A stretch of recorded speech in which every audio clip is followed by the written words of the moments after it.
إن خير الكلام كلام الله وخير الهدي هدي محمد صلى الله عليه وسلم وشر الأمور محدثاتها إن كل محدثة بدعة وكل بدعة ضلالة.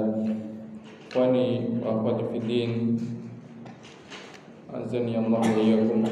Alhamdulillah pagi hari ini Allah Subhanahu wa taala berikan kepada kita nikmat kembali untuk bisa berjumpa di tempat yang mulia ini dalam rangka at-tafaqquh fi dinillah, pelajari agama Allah, meningkatkan keimanan kita, meningkatkan ketakwaan kita kepada Allah Subhanahu wa taala.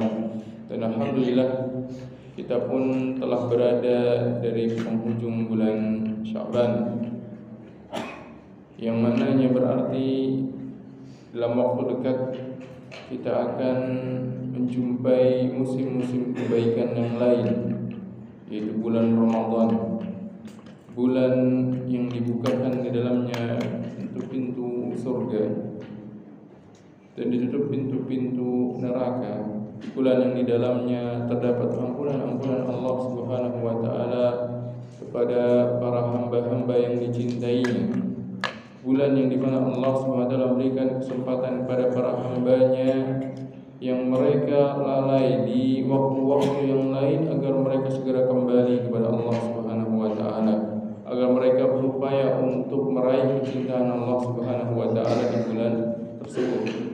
Maka kewajiban kita sebagai seorang mukmin, sebagai seorang mukminah adalah berupaya, berusaha semaksimal mungkin untuk menggapai kecintaan Allah Subhanahu wa taala di bulan Ramadan yang akan segera kita jumpai.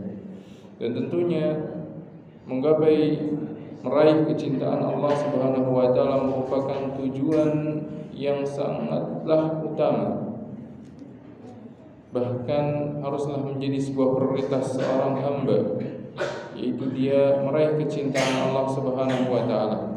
Karena ketika seorang dicintai oleh Allah Subhanahu wa taala, maka Allah akan merahmatinya, Allah akan memberikan taufik kepadanya, Allah akan memberikan pertolongan kepadanya, Allah Subhanahu wa taala akan memberikan ketenangan dalam hatinya, memberikan kebahagiaan baik di dunianya maupun di akhiratnya, dan Allah akan mengampunkan dosa-dosanya.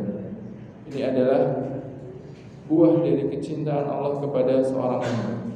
Belum lagi Allah SWT akan menjadikan dia adalah orang yang diterima, dicintai oleh makhluk-makhluk yang berada di langit maupun yang berada di bumi. Maka meraih kecintaan Allah, berusaha untuk mendapatkan kecintaan Allah, haruslah menjadi tujuan utama seorang hamba yang beriman. Maka datangnya momen-momen kebaikan adalah kesempatan untuk lebih lagi mendapatkan kecintaan Allah Subhanahu wa taala. Dan kecintaan Allah Subhanahu wa taala didapatkan bukan dengan angan-angan, bukan dengan impian. Namun kecintaan Allah Subhanahu wa taala didapatkan dengan iman dan amal saleh. Dan kecintaan Allah Subhanahu wa taala kepada seorang hamba pun memiliki tanda-tanda, memiliki ciri-ciri yang apabila hal itu ada pada seorang hamba, maka itu menjadi sebuah pertanda dia telah mendapatkan kecintaan Allah Subhanahu wa taala.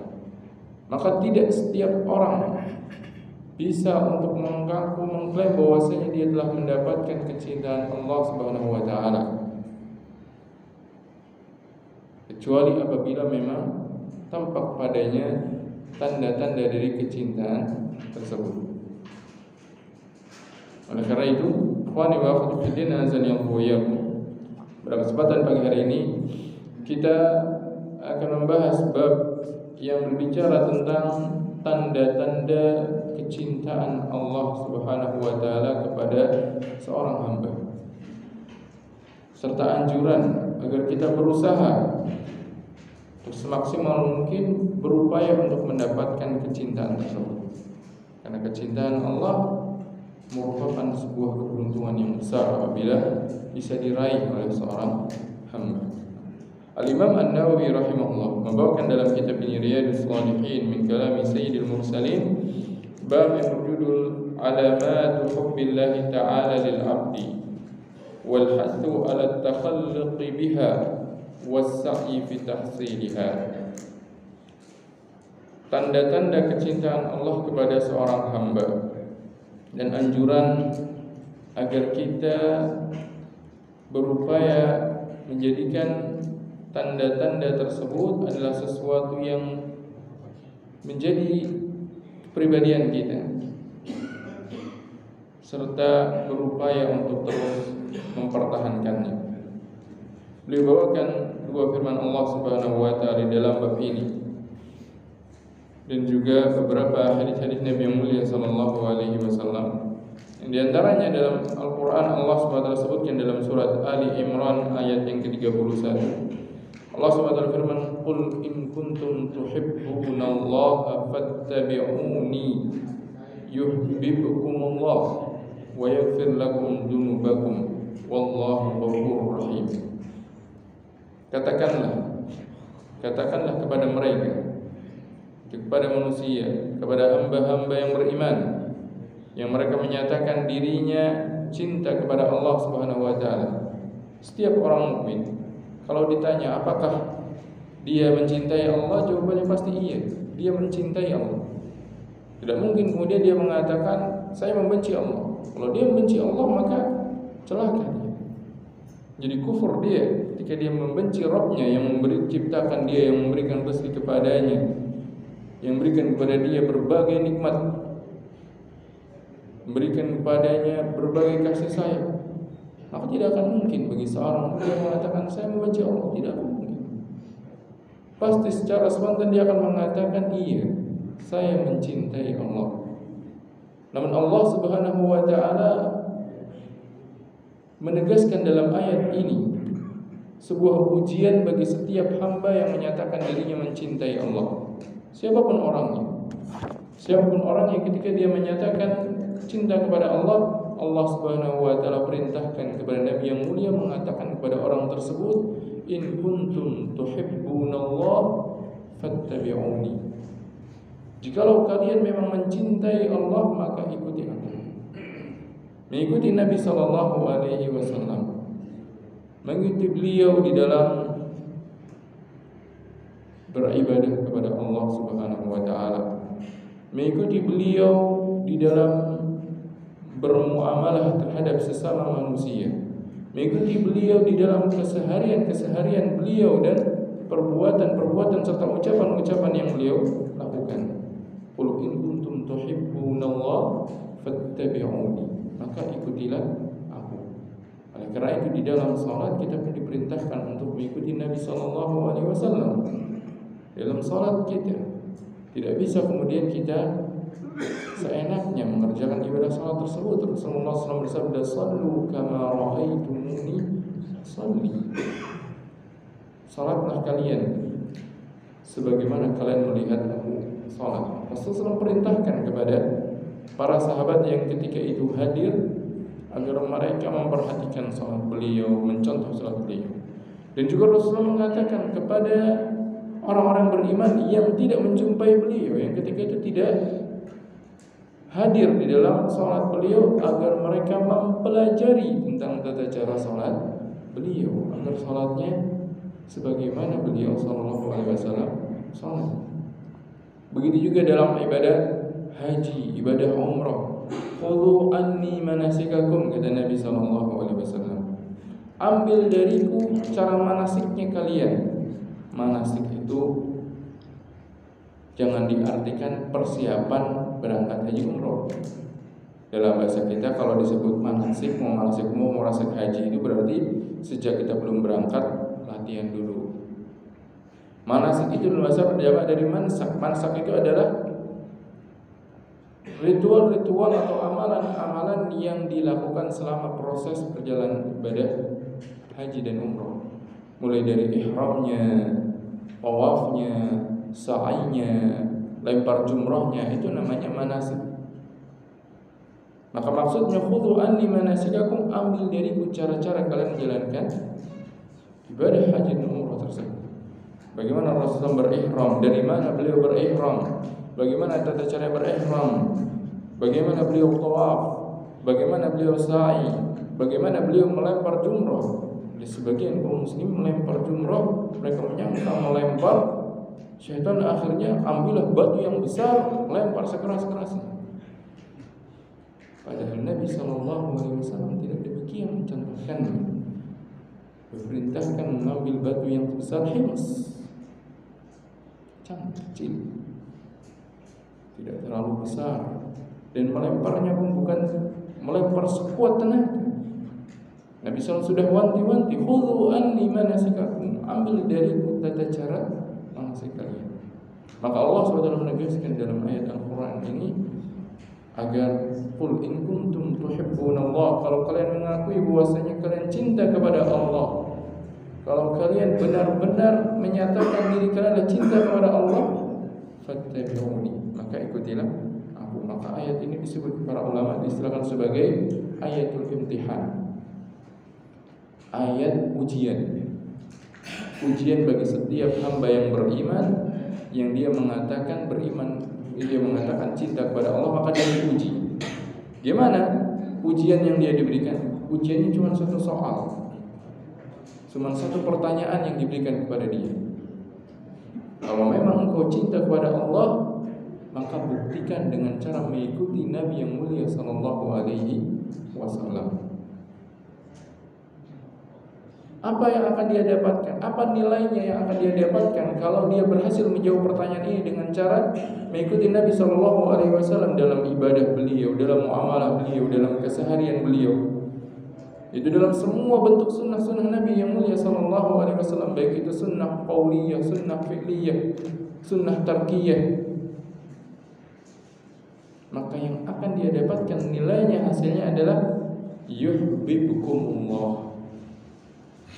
Niscaya Allah akan mencintai kalian. Allah sebutkan pertanyaannya, Allah sebutkan jawabannya, dan Allah sebutkan nilainya. Kalau kita ingin gambarkan ayat ini adalah seperti sebuah pertanyaan di dalam ujian. Sudah dibocorkan jawabannya, dan sudah dikabarkan nilainya berapa, apa yang akan didapatkan kalau dia jawab seperti itu. Kalau kita punya siswa datang waktu ujian, kebanyakan mereka akan bertanya apa? Kisi-kisi, takut gak bisa jawab soal, minta kisi-kisinya, bocoran. Ini bukan sekedar dikasih kisi-kisinya, tapi dikasih jawabannya dengan jelas. Qul in kuntum tuhibbunallah fattabi'un. Dikasih juga hasilnya, yuhibbukumullah. Niscaya Allah akan mencintai kalian. Sudah pasti Allah Subhanahu janji Allah tidak akan mungkin Allah ingkari. Allah telah menjanjikan kalau kalian mengikutiku, itu mengikuti Nabi Muhammad SAW. Kalau kalian mengikuti Nabi Muhammad SAW, yuhibbukumullah. Allah pasti akan mencintai kalian. Maka dari sini Al-Imam An-Nawawi rahimahullah beristinbat bahwasanya, dan juga para ulama yang lain beristinbat bahwasanya indikator, tanda-tanda kecintaan Allah kepada seorang hamba, tanda-tandanya ketika seorang hamba sudah berhasil mendapatkan kecintaan Allah, tanda-tandanya apa? Tanda-tandanya dia akan selalu senantiasa mengikuti sunnah Nabi yang mulia sallallahu alaihi wasallam. Ketika seorang menjadikan sunnah Nabi yang mulia sallallahu alaihi wasallam segala sesuatu yang menjadi acuannya di dalam beramal, selalu dia kedepankan. Kalau sudah datang kepada dia sunnah dari Nabi yang mulia sallallahu alaihi wasallam, tidak akan dia tolak, bahkan akan selalu dia jadikan pegangan, meskipun bertentangan dengan hawa nafsunya, meskipun bertentangan dengan pandangan orang. Tapi ketika sunnah Nabi yang mulia sallallahu alaihi wasallam sudah datang dengan jelas kepada dia, lalu dia ambil, maka itu adalah tanda dia adalah orang yang dicintai oleh Allah Subhanahu wa ta'ala. Makanya ayat ini beliau jadikan dalil dalam bab yang judulnya adalah tanda-tanda kecintaan Allah Subhanahu wa ta'ala kepada seorang hamba. Yaitu apa tanda-tandanya? Tanda-tandanya dia menjadi orang yang selalu mengikuti sunnah Nabi yang mulia sallallahu alaihi wasallam, dan selalu mengedepankan sunnah Nabi yang mulia sallallahu alaihi wasallam. Sudah tidak ada lagi alasan bagi dia untuk menolak, meninggalkan sunnah Nabi Sallallahu Alaihi Wasallam. Tidak butuh lagi dia bertanya, sunnah ini suatu yang wajib atau mustahab. Ketika datang sebuah sunnah Nabi yang mulia Sallallahu Alaihi Wasallam, sebisa mungkin dia kerjakan yang wajibnya dan yang mustahabnya. Dia akan bertanya kalau memang kondisi tidak bisa mengerjakan, maka dia bertanya, yang saya tinggalkan ini sesuatu yang wajib atau yang mustahab? Ketika yang dia tinggalkan sesuatu yang wajib, dia segera beristighfar, segera bertaubat, kemudian segera dia kerjakan. Ketika yang dia tinggalkan perkara yang mustahab, maka dia berusaha di lain waktu untuk berusaha mengerjakannya. Itulah orang yang dicintai oleh Allah Subhanahu wa taala. Orang yang Allah Subhanahu wa taala perintahkan pada mereka, "Qul in kuntum tuhibbunallah fattabi'uni yuhibbukumullah." Selain itu apa hasil yang dia dapatkan? Wa yaghfir lakum dzunubakum, dan Allah Subhanahu wa taala akan mengampunkan dosa-dosa kalian. Karena setiap orang yang dicintai oleh Allah Subhanahu wa taala, maka Allah berikan kepadanya ampunan.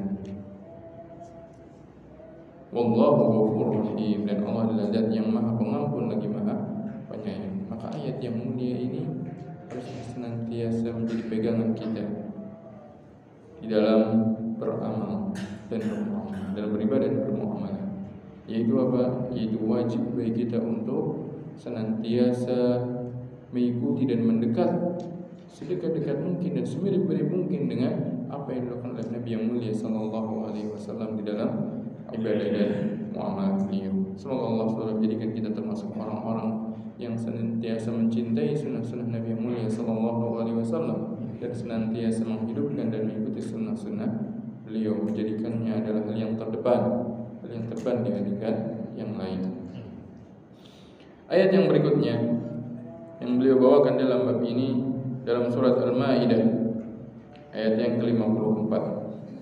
Allah Subhanahu wa taala berfirman, "Ya ayyuhalladzina amanu may yartadda minkum an dinihi fasawfa ya'ti Allahu biqaumin yuhibbuhum wa yuhibbunahu." Wahai orang-orang yang beriman, barang siapa di antara kalian murtad dari agamanya, itu dari agama Allah, barang siapa di antara kalian keluar dari agama Allah, berpaling dari agama Allah,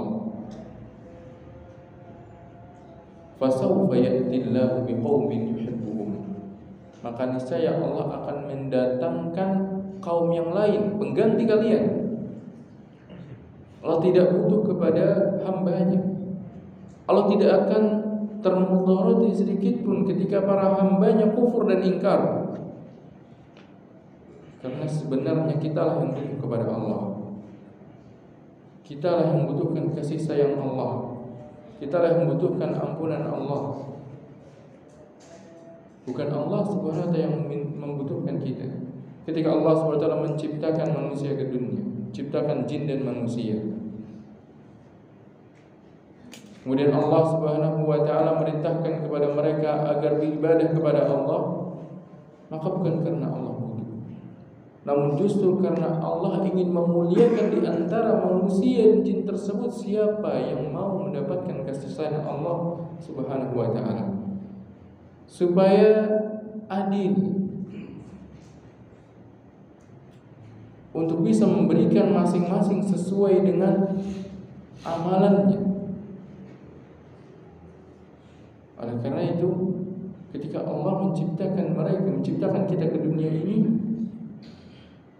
adalah sebagai bentuk pemuliaan kepada kita, agar orang-orang yang mereka mau bertakwa, mau beriman dan bertakwa semasa di dunia, diberikan ganjaran yang besar atas keimanan ketakwaannya.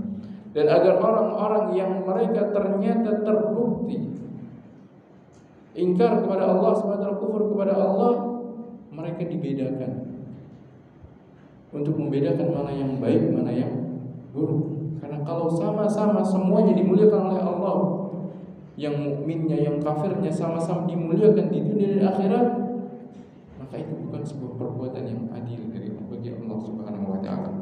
Keadilan itu adalah dengan menempatkan masing-masing sesuai dengan tempatnya.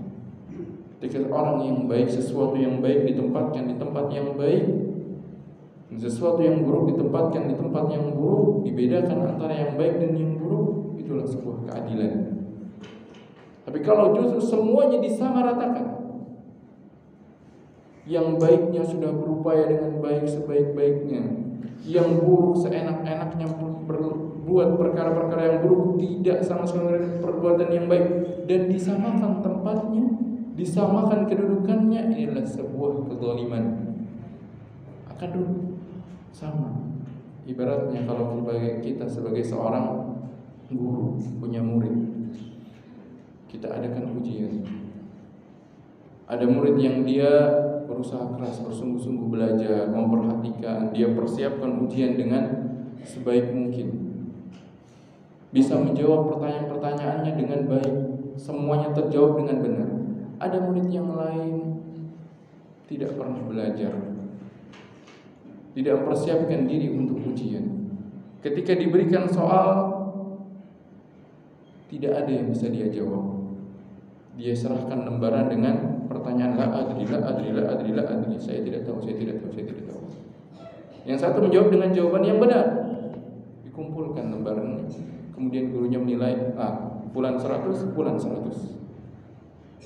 Gimana menurut kita guru tersebut? Adalah guru yang zalim, tidak adil terhadap murid.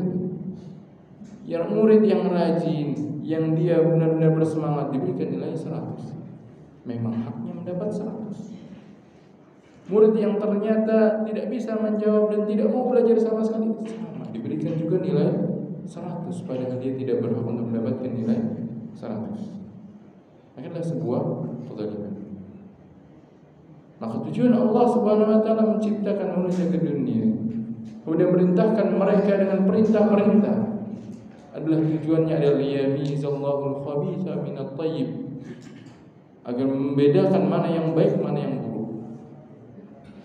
Padahal Allah sudah tahu sebelum menciptakan mereka apa yang akan dilakukannya, apa yang akan dia pilih dalam menjalani kehidupan dunia. Allah tahu sebelum Allah menciptakan mereka. Makanya di antara rukun iman terhadap takdir adalah meyakini, mengimani bahwasanya Allah Subhanahu wa taala Maha mengetahui segala sesuatu sebelum terjadinya, ketika terjadinya, dan setelah terjadi Allah mengetahui dan tidak melupakannya. Ini adalah di antara rukun iman kepada takdir. Maka takdir ini adalah sesuatu yang telah ditetapkan sebelum manusia diciptakan, dan sesuatu yang ditetapkan dikarenakan Allah tahu apa yang akan dilakukan oleh para hambanya. Lalu untuk apa kemudian Allah menciptakan hambanya ke dunia, tidak langsung dimasukkan saja ke dalam surga?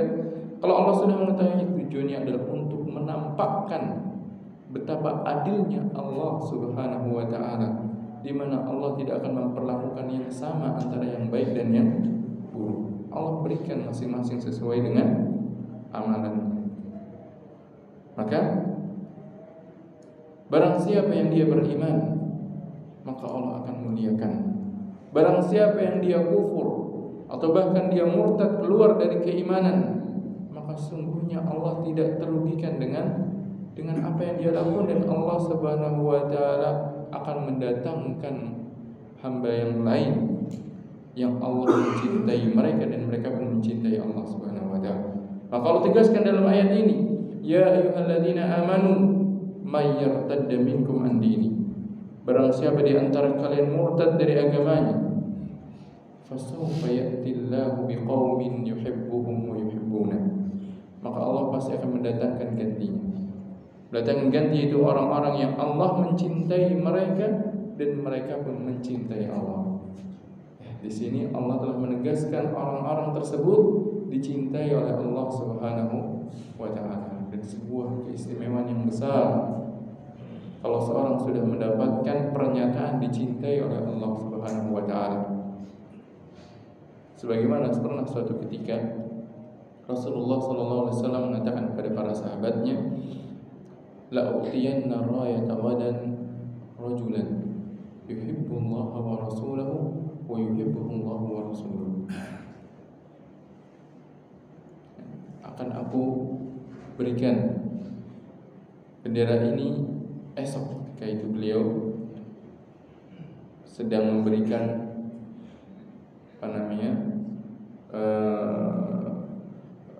briefing para sahabat dalam rangka persiapan jihad. Maka beliau katakan, akan saya berikan bendera ini, yaitu pemegang benderanya adalah seorang yang dia telah dinyatakan Rasul sebagai orang-orang yang benar-benar mencintai Allah dan Rasulnya. Maka dia pun dicintai oleh Allah dan Rasulnya. Maka para sahabat ketika itu apa? Ceritakan masing-masing dari mereka menyodorkan diri, saling memunculkan dirinya supaya kelihatan saya ada di sini, barangkali dialah orang. Semangat para sahabat ketika mendapatkan informasi bahwasanya yang akan memegang bendera adalah orang yang dia mencintai Allah dan Rasul. Semangat mereka untuk mendapatkan pernyataan tersebut. Maka begitu juga seharusnya ketika kita mendengar ayat Al-Quran ataupun hadis-hadis Nabi yang mulia sallallahu alaihi wasallam yang disebutkan di dalamnya ciri-ciri orang-orang yang mencintai Allah dan orang-orang yang dicintai oleh Allah. Di antaranya ayat ini. Allah sebutkan dalam ayat ini apa? Suatu kaum yang Allah mencintai mereka dan mereka pun telah diakui bahwasanya mereka mencintai Allah.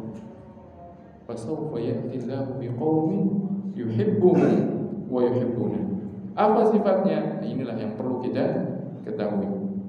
Ini yang kita harus bersemangat untuk menjadi orang-orang yang seperti ini. Sifat mereka Allah sebutkan azillatin 'alal mu'minin. Orang-orang yang mereka merendahkan diri kepada orang-orang yang beriman. Itu mereka orang yang berkasih sayang kepada orang-orang yang beriman. Ketika dia tahu ada orang mukmin, siapapun orangnya, dimanapun dia, memiliki hubungan kerabat dengan dia ataupun tidak, satu bangsa dengan dia ataupun tidak, satu kabilah dengan dia ataupun tidak, maka dia memiliki rasa kasih sayang. Azillatin 'alal mu'minin, merendahkan dirinya, memuliakan orang yang mukmin tersebut. Ini sifat yang pertama. Sifat dia adalah orang yang memuliakan orang mukmin yang lain, berkasih sayang terhadap orang mukmin yang lain, semangat untuk memberikan kebaikan kepada orang mukmin yang lain. Makanya Rasulullah SAW mengabarkan bahwa sebaik-baik kita adalah orang yang paling semangat untuk memberikan manfaat untuk saudaranya, manusia secara umum dan untuk orang yang beriman secara khusus. Bahkan telah kita lewati pada bab sebelumnya bahwasanya di antara sifat yang ada pada para sahabat radhiyallahu taala anhum adalah mereka orang-orang yang ruhama bainahum, orang-orang berkasih sayang di antara mereka. Bersama orang-orang mukmin mereka bersifat azillah, orang-orang yang berkasih sayang, merendahkan diri, memuliakan. Dan memuliakan mereka dengan cara apa? Dengan cara bersama-sama membawa mereka kepada kebaikan.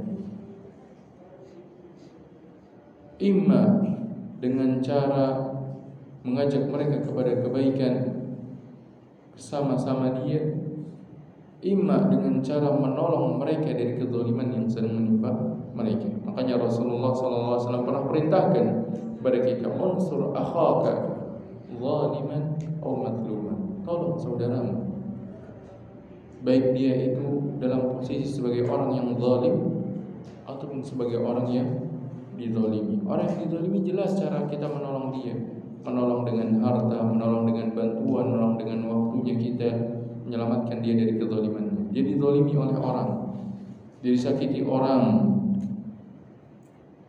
maka kita bantu menyelamatkan dia dari kezaliman tersebut. Kita lindungi dia, kita bantu dia. Tapi gimana cara yang menolong orang yang zalim? Maka para sahabat bertanya ketika itu, ya Rasulullah, ya Rasulullah, kalau menolong orang yang dizalimi jelas kami tahu maknanya. Maka mereka bertanya, bagaimana cara menolong dari orang yang zalim? Kalau orang yang zalim gimana kami menyelamatkannya? Dia yang zalim, dia yang melanggar batasan-batasan Allah Subhanahu wa taala. menyakiti dirinya sendiri, menzalimi dirinya sendiri, ataupun menzalimi orang lain, atau bahkan menzalimi Allah Subhanahu wa taala dengan tidak memberikan hak-hak Allah Subhanahu wa taala. Maka Nabi SAW mengabarkan kepada para sahabat, tamna'hu min dzulm. Engkau larang dia, engkau cegah dia dari perbuatan kezaliman tersebut. Yaitu dengan cara apa? Dengan cara beramar ma'ruf nahi munkar. Makanya tidaklah bertentangan antara sifat berkasih sayang di antara orang mukmin dengan kewajiban kita untuk terus beramar ma'ruf nahi munkar. Karena bentuk amar ma'ruf nahi munkar juga termasuk bentuk rahim, kasih sayang juga terhadap orang-orang yang beriman. Para ulama menjelaskan bahwasanya al-amru bil ma'ruf wa nahyu 'anil munkar, beramar ma'ruf nahi munkar itu harus dibangun di atas kasih sayang terhadap orang-orang yang beriman. Itu kita sayang kepada mereka. Kalau mereka terus terjerumus ke dalam kezaliman, maka kita berusaha untuk menyelamatkan mereka dari kezaliman tersebut. Maka sifat orang-orang yang dicintai oleh Allah Subhanahu wa taala adalah mereka memiliki sifat ini dalam hatinya. Adillatin 'alal mu'minin. Mereka merendahkan diri mereka kepada orang-orang yang beriman. Mereka senang untuk memberikan kebaikan kepada orang-orang yang beriman. Bahkan Rasulullah SAW menyebutkan apa? La yu'minu ahadukum hatta yuhibba li akhihi ma yuhibbu li nafsihi. Tidak sempurna keimanan salah seorang di antara kalian. Seorang yang menyatakan dirinya beriman kepada Allah dan Rasulnya tidak akan bisa sempurna imannya sampai apa?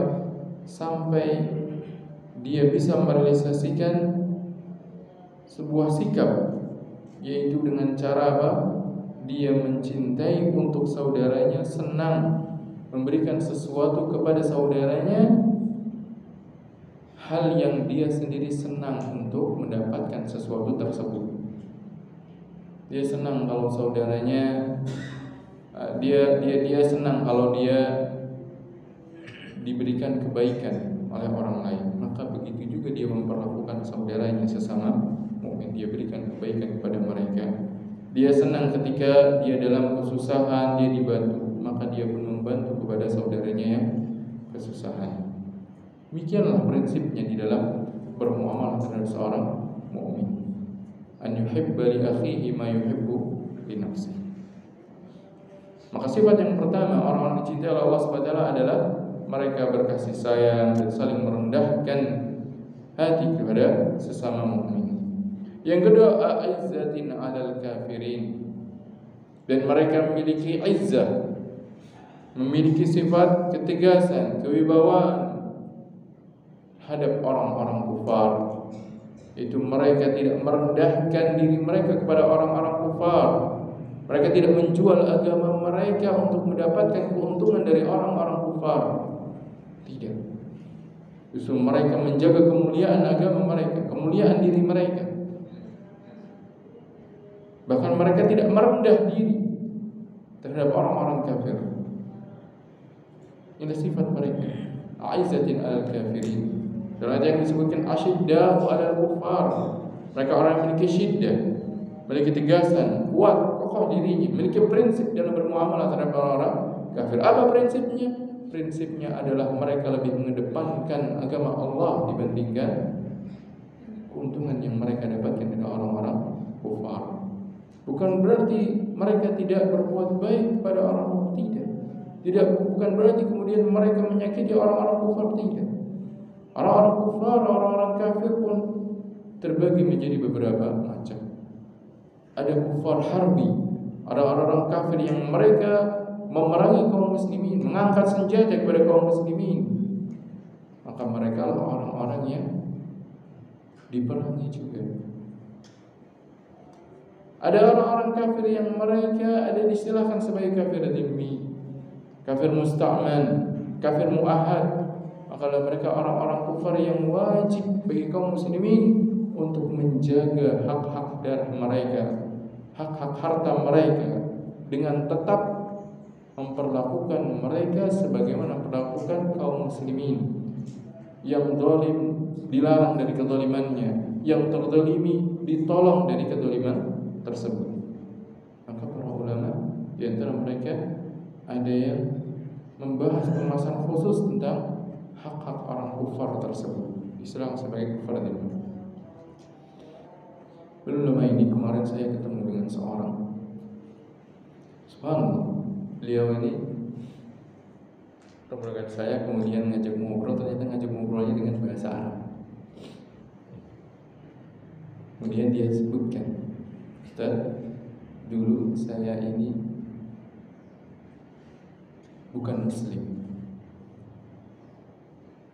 Belum lama dia masuk Islam, baru beberapa tahun terakhir. Selain itu apa? Selain itu bukan hanya dia yang masuk dalam Islam, tapi keluarganya semuanya, orang tuanya, istrinya, semuanya akhirnya ikut masuk ke dalam Islam.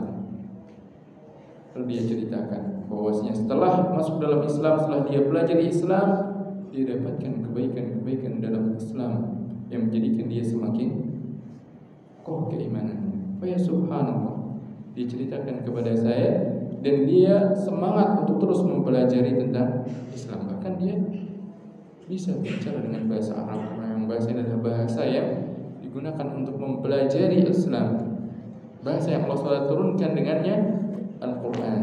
Maka saya ketika mendengar orang ini berbicara, mengajak bicara seperti dan mengisahkan kisahnya, subhanallah, bagaimana kalau seandainya orang-orang kafir semuanya mereka semangat mempelajarinya, maka mereka akan tahu bahwasanya agama Islam adalah agama yang penuh dengan rahmat bagi manusia.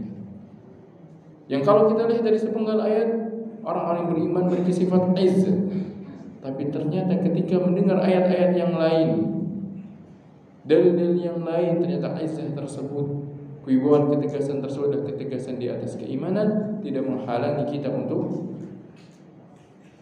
berbuat baik kepada mereka, memberikan hak-hak mereka, dan memperlakukan mereka sebagaimana yang telah Allah SWT perintahkan. Makanya Allah sebutkan dalam ayat yang lain, la yanhakumullahu 'anil ladzina lam yuqatilukum fid din wa lam yukhrijukum min diyarikum an tabarruhum wa tuqsitu ilaihim. Allah tidak melarang kalian untuk berbuat bersikap pada orang-orang yang tidak memerangi kalian dan tidak memusuhi, tidak mengusir kalian dari negeri kalian, untuk berbuat baik kepada mereka dan berbuat adil kepada mereka. Maka ayat ini pun harus kita tempatkan sebagaimana tempatnya, yaitu apa? Maksudnya aizzatin alal kafirin, yaitu mereka memiliki ketegasan di dalam sikap iman mereka terhadap orang-orang kufar. Ketika diajak kepada kekufuran, ketika diajak kepada penyelesaian pada syariat Allah SWT, mereka tidak mau. Tapi ketika bermuamalah di dalam kebaikan, dalam hal-hal yang tidak bertentangan dengan syariat Allah SWT, maka Allah SWT perintahkan kita untuk menjaga hak-hak mereka, meskipun mereka adalah orang-orang yang kufar. Dengan demikian maka mereka pun akan mengenal betapa indahnya Islam. Dan banyak contoh-contoh lain yang kita dapati dari pengakuan orang-orang yang mereka tadinya berada di luar Islam, kemudian mereka masuk dalam Islam. Ketika mereka terus mempelajari Islam, semakin kuat keislamannya, semakin tahu dia tentang bagaimana sempurnanya agama dan syariat yang Allah Subhanahu wa taala turunkan ini. Maka sifat yang kedua adalah mereka memiliki sifat izzah, sifat menjaga agamanya di hadapan orang-orang kufar, tidak merestui perbuatan kekufuran, namun tidak juga kemudian memperlakukan orang kufur dengan zalim, tapi bersikap adil kepada mereka dengan memiliki ketegasan dan prinsip menjaga keislaman dan akidah mereka. Kemudian yang ketiga, sifat yang ketiga, yujahiduna fillah, dan mereka berjihad di jalan Allah, senantiasa berjihad. Berjihad di sini mereka berjihad dengan harta-harta mereka. Mereka berjihad dengan jiwa-jiwa mereka. Mereka berjihad dengan harta dan berjihad dengan nyawanya. Inilah sifat orang-orang yang dicintai oleh Allah Subhanahu wa taala. Dan jihad disebutkan oleh para ulama dilakukan dengan dua bentuk. Ada kalanya jihad itu dengan senjata. Jihadun bisilah, dengan senjata, yaitu jihad dengan cara berperang. Makanya disebut fi sabilillah, berperang di jalan Allah, memerangi orang-orang kufar harbi yang mereka memerangi kaum muslimin, menyerang kaum muslimin atau mereka menghalangi tersebarnya Islam di negeri mereka, maka Rasulullah SAW diperintahkan oleh Allah Subhanahu wa taala untuk memerangi mereka. Ini jihad dengan silah, dengan senjata. Dan jihad ini terus ada hingga hari kiamat. Tentunya dengan memenuhi syarat-syaratnya. Bukan berarti jihad ini telah berakhir setelah terbentuknya negara-negara Islam, tidak. Jihad ini terus berlangsung hingga hari kiamat, hingga agama Allah Subhanahu wa taala tegak tersebar di muka bumi, semua di wilayah bumi. Wa qatiluhum hatta la takuna ad-dinu illa wa yakuna ad-dinu kulluhu. Dan perangi mereka sampai agama ini seluruhnya adalah milik Allah Subhanahu wa taala. Namun tentunya perlu dipahami fikihnya, fikih jihad. Oleh karena itu para ulama menyebutkan dalam kitab-kitab fikih bab tentang jihad. Sebagaimana salat ada syarat-syaratnya. Tidak seenaknya orang salat semaunya. Tidak seenaknya orang memilih cara salat sendiri sesuai dengan apa yang dia inginkan, tidak. Ada aturan-aturannya, ada rukun-rukunnya, ada syarat-syaratnya, ada pembatal-pembatalnya. Begitu juga dalam permasalahan jihadun bisilah, jihad dengan pedang pun seperti itu. Ada rukun-rukunnya, ada syarat-syaratnya, ada penghalang-penghalangnya. Yang semua itu telah dibahas, dijelaskan oleh para ulama. Maka jihad itu harus terus tegak ketika terpenuhi syarat tersebut. Yang kedua bentuk jihad yang kedua, jihadun bil lisan, jihad dengan lisan, yaitu dengan ilmu. Jihad dengan ilmu, yaitu dengan cara apa? Dengan cara al-amru bil ma'ruf wan nahyu 'anil munkar. Dengan cara beramar ma'ruf, mengajak manusia kepada kebaikan dan melarang mereka dari kemungkaran. Maka tidak boleh seorang itu kemudian diam saja, tidak menyebarkan agama Allah supaya tidak beramal ma'ruf. Harus ditegakkan dimanapun dia berada, di kalangan orang terdekatnya maupun orang-orang yang berada di wilayahnya. Dan tentunya masing-masing dari itu sesuai dengan kapasitas dan kemampuan dalam beramar ma'ruf dan melakukan nahyu al-munkar, mengingkari kemungkaran. Oleh karena itu Rasulullah SAW memerintahkan, man ra'a minkum munkaran falyughayyirhu bi yadihi fa in lam yastati' fa bi lisanihi fa in lam yastati' fa bi qalbihi wa dzalika adhaful iman. Barang siapa di antara kalian melihat sebuah kemungkaran, maka ingkari dengan tangannya. Itu kalau kemungkaran tersebut berada di bawah wilayahnya, di bawah wewenangnya, yang ketika dia mampu dan sanggup untuk mengingkari kemungkaran tersebut. Seperti misalnya kemungkaran terjadi di dalam keluarga, maka bagi pemimpin anggota keluarga tersebut wajib baginya untuk mengingkari kemungkaran tersebut, wajib baginya untuk menghilangkan kemungkaran tersebut. Itu adalah kewajibannya. Yang kalau dia tinggalkan kewajiban tersebut, maka dia akan diminta pertanggungjawabannya oleh Allah Subhanahu wa taala. Ketika orang tua melihat anaknya yang sudah mencapai usia di mana dia wajib untuk menunaikan sholat, tidak mau sholat, meninggalkan sholat, orang tuanya mengabaikannya, orang tuanya membiarkannya, maka orang tua tersebut berdosa karena dia tidak mengingkari kemungkaran yang terjadi di dalam wilayahnya. Begitu juga pada wilayah yang besar, pada pemimpin suatu wilayah atau pemimpin suatu negeri misalkan, ketika ada kemungkaran yang terjadi di wilayahnya, di dalam wewenangnya, kemudian dia enggan untuk mengingkarinya, maka dia pun akan diminta pertanggungjawabannya oleh Allah Subhanahu wa taala. Karena Allah telah, Rasulnya telah merintahkan dia untuk mengingkari kemungkaran sesuai dengan kemampuan yang dia miliki. Man ra'a minkum munkaran falyughayyirhu bi yadihi fa in lam yastati'. Kalau tidak sanggup karena bukan wilayahnya, kalau tidak sanggup karena dia tidak memiliki wewenang, fa bi lisanihi, kata Nabi Muhammad sallallahu alaihi wasallam, maka dengan lisannya. Ingkari itu dengan lisan, sampaikan itu perbuatan yang buruk. Sampaikan itu bahwasanya itu adalah kemungkaran yang harus ditinggalkan. Sampaikan bahwasanya itu bukan merupakan perkara yang diridai oleh Allah Subhanahu wa taala. Sampaikan dengan lisan. Fa in lam yastati, kalau enggak sanggup dengan lisan. Gimana ceritanya enggak sanggup? Ada kalanya, ada kondisi seorang itu terancam jiwanya, terancam keluarganya. Dalam kondisi apabila dia sampaikan dengan lisan sebuah kemungkaran tersebut, akan termudarati dirinya dengan kemudaratan yang parah. Maka Rasulullah SAW perintahkan kepadanya, fa illam yastati' fa biqalbihi, maka dengan hatinya. Wa dzalika adaful iman, itulah selemah-lemahnya iman. Tetap seorang mukmin itu harus apa? Harus berusaha untuk mengingkari kemungkaran sebagai bentuk jihad fisabilillah, bentuk jihad di jalan Allah Subhanahu wa taala. Dan barang siapa berjihad di jalan Allah, maka dialah orang-orang yang dicintai oleh Allah Subhanahu wa taala. Maka Allah sebutkan dalam ayat ini sifatnya yujahiduna fi sabilillah, jihad di jalan Allah. Wala yakhafuna laumata laim, sifat yang keempat adalah mereka orang-orang yang tidak takut celaan orang-orang yang mencela dikarenakan mereka menegakkan agama Allah Subhanahu wa taala.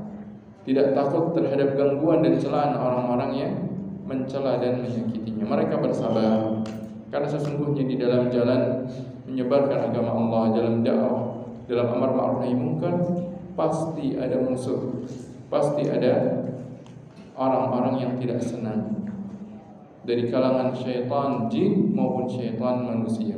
Allah Subhanahu wa taala tegaskan, wa kadzalika ja'alna likulli nabiyyin aduwwan syayatinal insi wal jin yuhi ba'dhum ila ba'din zukhrufal qawli ghurura. Dan demikianlah kami jadikan pada setiap nabi itu ada musuh.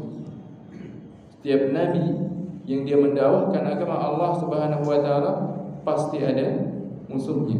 Siapa musuhnya? Musuhnya Allah Subhanahu wa taala sebutkan syayatinal insi wal jin. Musuhnya ini adalah syaitan-syaitan manusia dan syaitan-syaitan jin.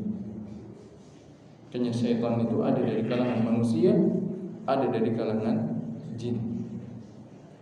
Manusia adalah sebuah makhluk yang Allah SWT ciptakan. Kitalah manusia. Jin mereka pun makhluk dari sebuah jenis lain yang Allah SWT ciptakan. Dan dari masing-masing jenis tersebut ada syaitannya.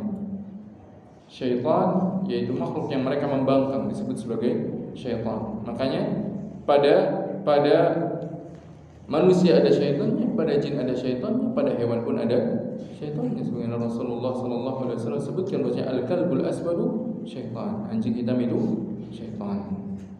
Ada syaitan, ada yang memiliki sifat pembangkangan, disebut syaitan. Nah, ketika mereka membangkang, menolak agama Allah SWT, bahkan memerangi Nabi yang mulia SAW, memerangi para anbiya, memerangi orang-orang yang berdakwah di jalan Allah Subhanahu wa taala, mereka ada termasuk dari syaitanil insi wal jin. Syaitanul ins. Ada kalanya dari manusia, ada kalanya dari jin.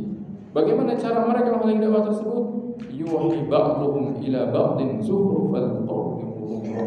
Mereka membisikkan sebagian satu dengan yang lain. Mereka memprovokasi satu dengan yang lain, membisikkan bisikan-bisikan, menghiasi kata-kata dengan hiasan-hiasan dengan tujuan untuk menghalangi manusia dari jalan Allah.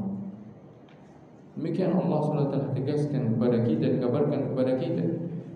Yang ini merupakan sebuah isyarat kita harus bersabar menghadapi hal tersebut. Oleh karena itu sifat orang yang dicintai oleh Allah SWT adalah mereka tetap sabar, tetap sabit, tetap kokoh di dalam mendakwahkan agama Allah Subhanahu wa taala, dan mereka tidak akan mundur dikarenakan laumata laim, celaan orang-orang yang mencela atau bahkan gangguan dan halauan yang dilakukan oleh orang-orang yang berusaha untuk menghalau.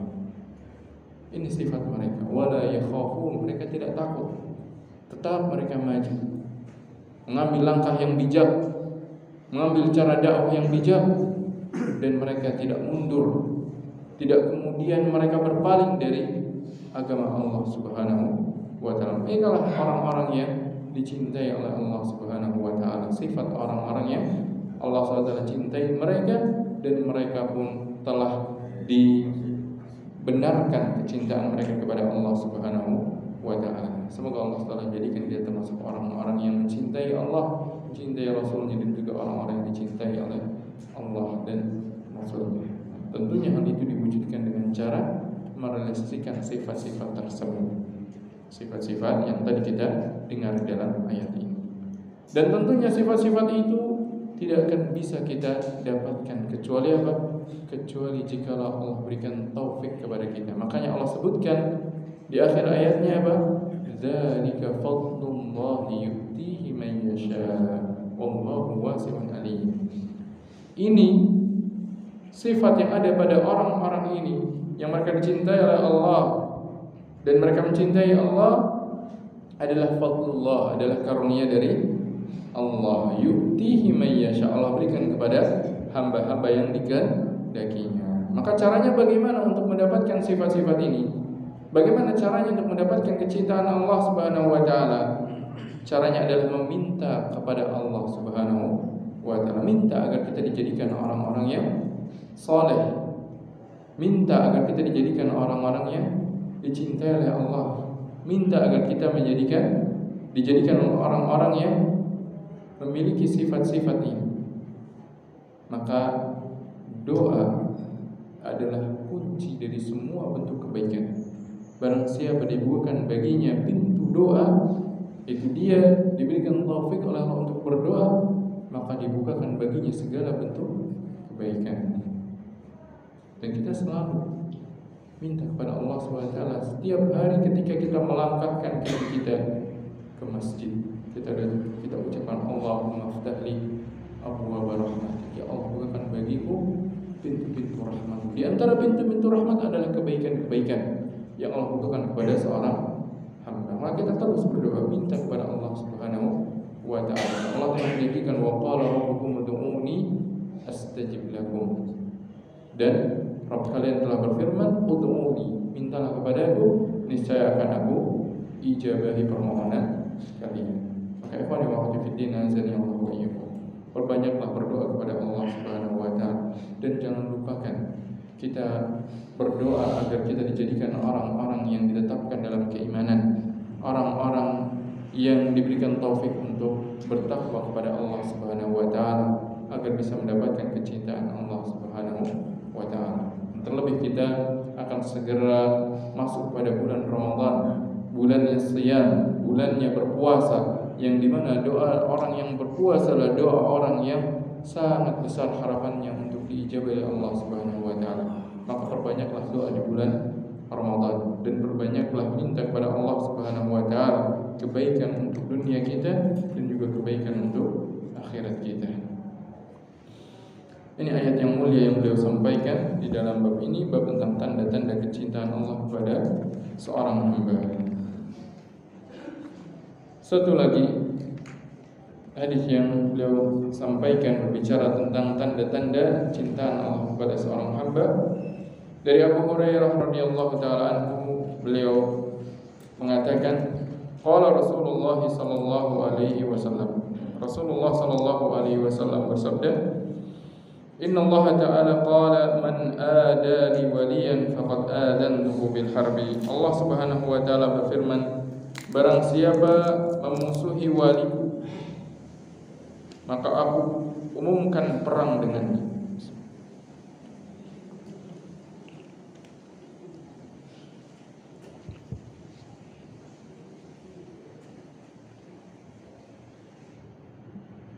Allah Subhanahu wa taala berfirman dalam hadis qudsi ini, barang siapa memusuhi waliku maka aku umumkan perang dengannya. Dan tidaklah hambaku mendekatkan diri kepadaku dengan sesuatu yang lebih aku cintai dibandingkan hal yang aku wajibkan.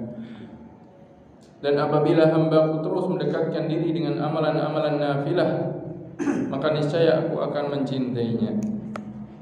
Fa idza ahbabtuhu, maka jika aku mencintainya, aku akan menjadi pendengarannya yang dengannya aku mendengar, dan penglihatannya yang dengannya aku melihat, dan tangannya yang dengannya dan penglihatannya yang dengannya dia melihat, dan tangannya yang dengannya dia berbuat, dan kakinya yang dengannya dia berjalan. Dan jikalau dia meminta kepadaku, niscaya akan aku berikan, dan jikalau dia minta perlindungan kepadaku, niscaya akan aku berikan perlindungan. Hadis ini hadis yang menyebutkan tentang sifat orang-orang yang dicintai oleh Allah Subhanahu wa taala, dan mereka adalah wali-wali Allah. Allah SWT sebutkan dalam hadis qudsi ini, man adali waliyan, barang siapa memusuhi waliku. Dalam riwayat yang lain disebutkan man adali waliyan, barang siapa menyakiti waliku. Maka Allah SWT memiliki wali. Antara manusia ini ada yang menjadi wali-wali Allah. Siapa wali Allah? Wali Allah bukanlah orang yang menyatakan dirinya wali, bukan. Bukan dengan klaim, bukan dengan sebuah pernyataan dia adalah wali Allah, dia adalah keturunan dari fulan, bukan. Dan dari ini dari itu menjadi wali Allah, tidak. Tidak seperti pernyataan orang-orang Bani Israel yang mereka menyatakan diri mereka adalah wali-wali Allah, padahal mereka jauh dari sifat tersebut. Wali-wali Allah telah Allah Subhanahu wa taala sebutkan tentang siapanya mereka dalam firman-Nya, ala inna awliya Allah la khaufun 'alaihim wa la hum yahzanun alladzina amanu wa kanu yattaqun lahumul busyra fid dunya wal akhirah. Ketahuilah bahwasanya wali-wali Allah, mereka ini tidak akan mendapati ketakutan dan tidak pula mereka itu bersedih. Maka wali Allah ini mereka tidak takut dan tidak sedih. Tidak takut apa? Dijelaskan oleh para ulama, tidak takut terhadap hal-hal yang telah berlalu dari mereka. Waktu yang telah berlalu tidak mereka khawatirkan. Kenapa tidak mereka khawatirkan? Karena waktu-waktu yang telah berlalu telah mereka isi dengan ketaatan. Maka mereka tidak khawatir. Mereka tenang. Ketika diminta pertanggungjawabannya, maka mereka sudah siap untuk mempertanggungjawabannya dengan jawaban yang baik. Kenapa? Karena hari-harinya yang telah berlalu telah mereka isi dengan kebaikan. Wala hum yahzanun, dan mereka tidak bersedih. Tidak bersedih atas apa?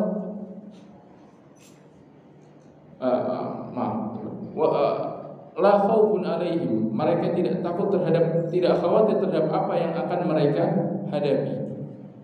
Dan mereka tidak bersedih terhadap apa yang telah berlalu. Dikarenakan apa? Dikarenakan yang telah berlalu telah mereka isi dengan kebaikan, dan apa yang akan mereka hadapi kelak di akhirat telah mereka persiapkan bekal-bekal. Maka mereka tidak takut terhadap hal tersebut.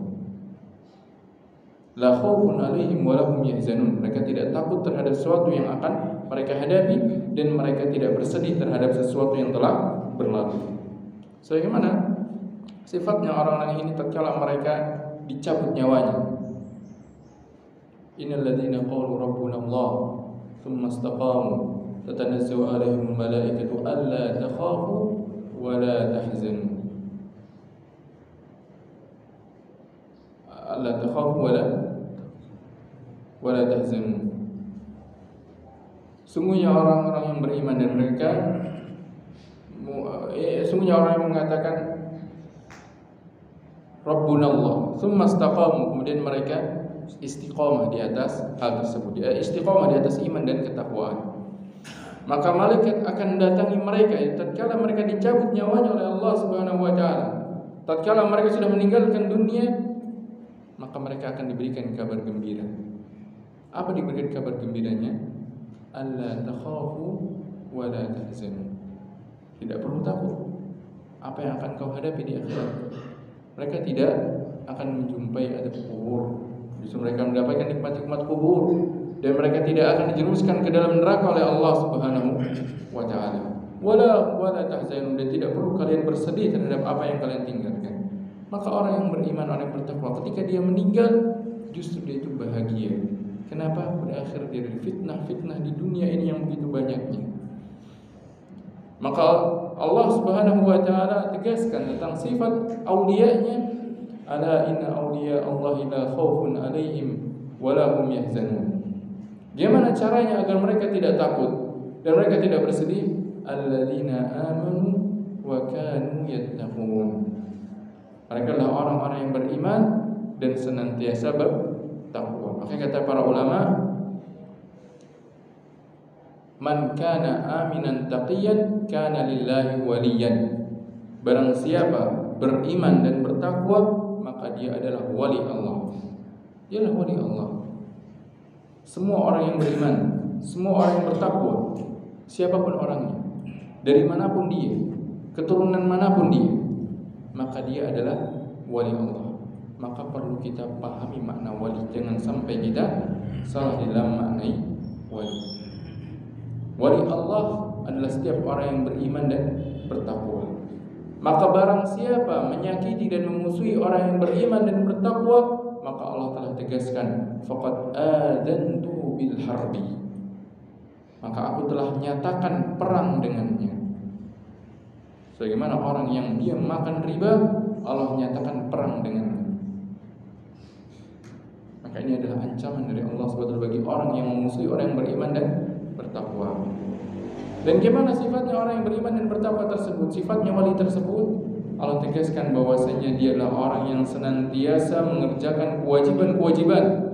Maka kewajiban tidak dia tinggalkan.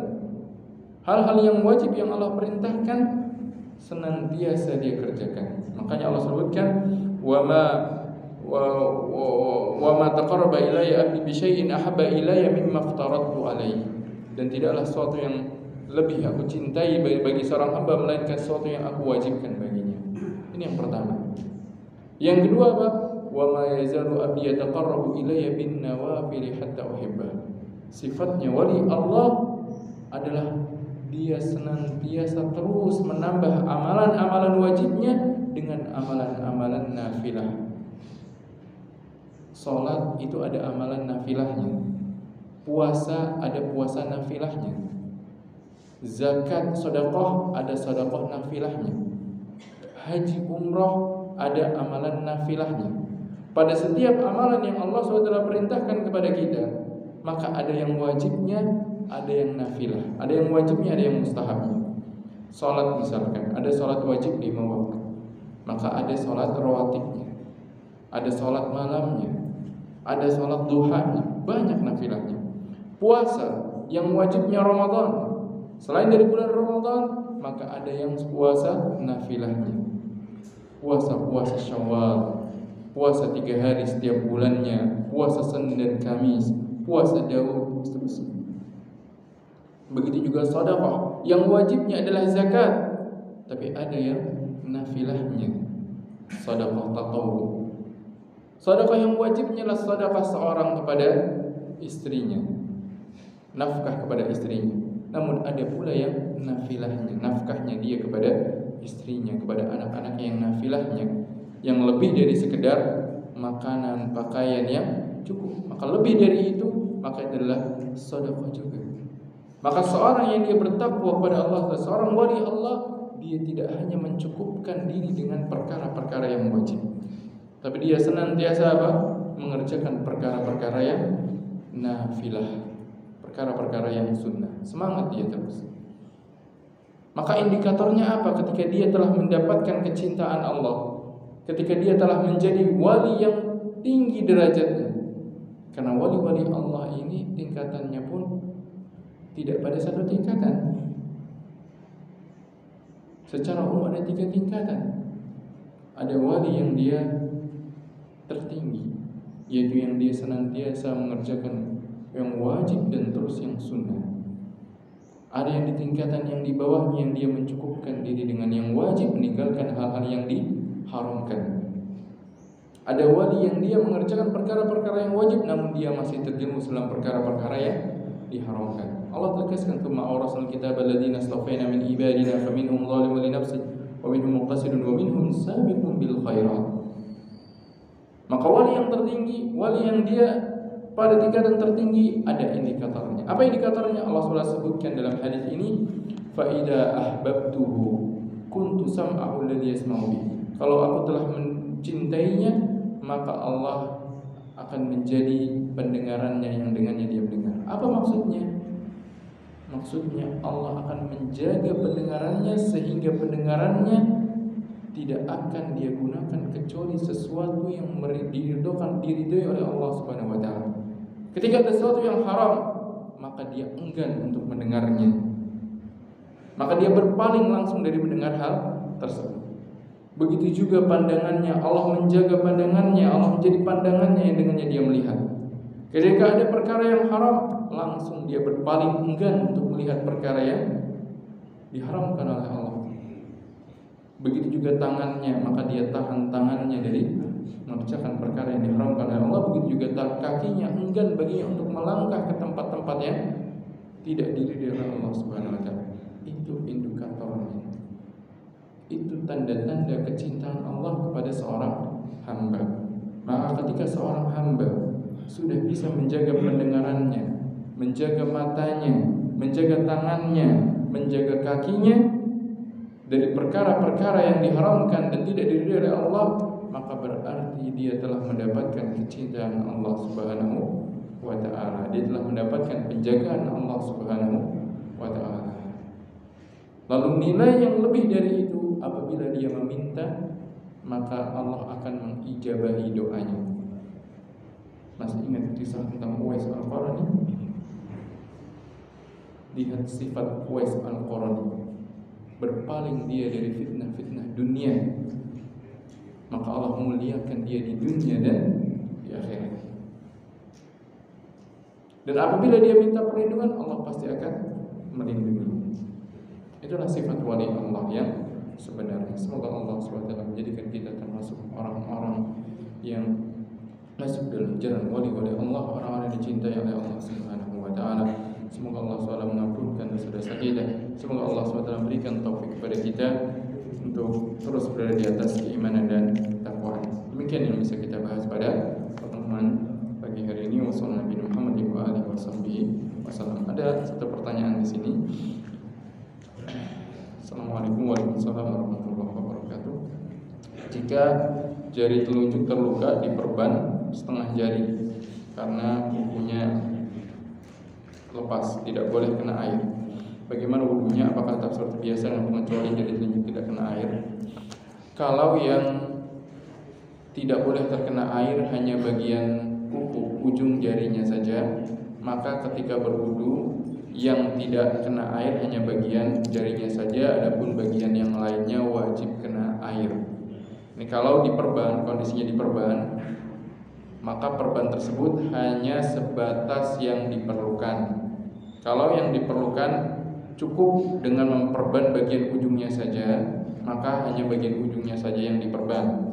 Tapi kalau memang mengharuskan diperban sampai semua bagian jarinya, semua bagian jari tersebut, jari telunjuk tersebut, maka tidak mengapa semua bagian jari. Dilihat dari kebutuhannya, dari sisi perbannya. Kemudian dari sisi wudunya, ketika kondisinya diperban, maka wudu seperti biasa kecuali di bagian yang diperban. Jika memang perban ini tidak boleh kena air, maka di bagian yang tertutup perban tersebut diusap. Sebagaimana ketika seorang mengusap khuf. Jadi kalau misalkan hanya satu ruas jari yang diperban karena kukunya yang terluka, maka bagian dua ruas lainnya tetap kena air.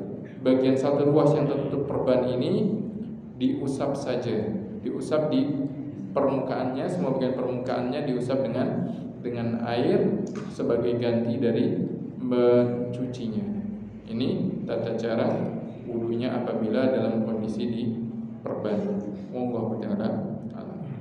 Nah, khani wa fillah azani Allah wa iyyakum. Mungkin cukup sampai di sini dulu pembahasan kita pada pagi hari ini. Semoga Allah SWT jadikan pertemuan ini pertemuan keimanan, pertemuan yang menjadikan kita hamba-hamba Allah yang diridai olehnya, menjadikan hamba-hamba Allah yang dicintai olehnya. Dan semoga Allah SWT memberikan taufik kepada kita untuk hari-hari berikutnya di bulan-bulan Ramadan, menjadikan kita orang-orang yang bisa manfaatkan momen datangnya bulan Ramadan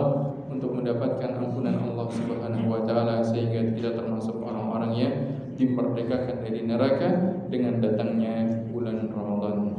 Allahumma waffiqna lima tuhibbu wa tarda. Allahumma balighna Ramadan waffiqna lil amali fi syahri Ramadan. Allahumma ighfir lana dhunubana wa kaffir 'anna sayyi'atina wa tawaffana ma'al abrar. Allahumma ij'al al-hayata ziyadatan lana fi kulli khair wal mauta rahatan lana min kulli syarr.